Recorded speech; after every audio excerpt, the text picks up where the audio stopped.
后来乡亲啊，即摆全台湾各县市拢要搁咧做第一剂的预防射，结果台中市讲至少有5个长辈偷食步。第一剂来做 AZ， 过较无1个月，搁共走去做第二剂的莫德纳。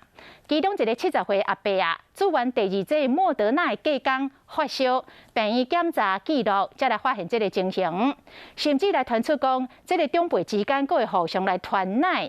教讲要安怎伫咧短时间内参滥来注着 AZ 甲莫德纳，到底因是安怎来偷食步成功咧？医师讲，因为这个注射站的设备无法度用健保卡查到注射的记录，所以只要故意甲健保卡面顶注过射的大纸甲掠掉，安尼就查无咯。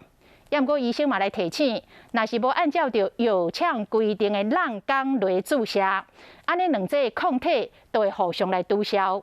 所以这几个偷食步的长辈，恐惊两者预防射拢白做咯。现在有没有比如说我们打过第一剂的？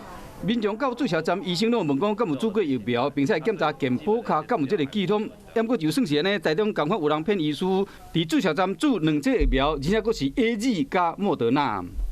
是健保卡上没有贴纸。医生讲有一个70岁查甫人，这个月七八去注莫德纳，过两天发现讲有发烧症头。医生调查资料发现讲，较无1个月前已经注过 AZ 的疫苗。他有收到通知书，他问他的医师说：“我打过了，我可不可以再去打？”医师跟他说：“你千万不要去。”但他还是来了。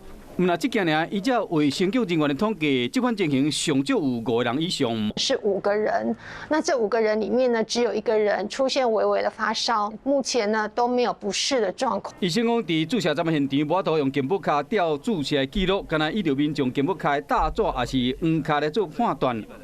判断讲，因敢有注过射，若对着迄款想要隐瞒的人，根本是无法度防。没有讲实在，或者忘记了。或者甚至听说还有那个贴纸撕掉的情形。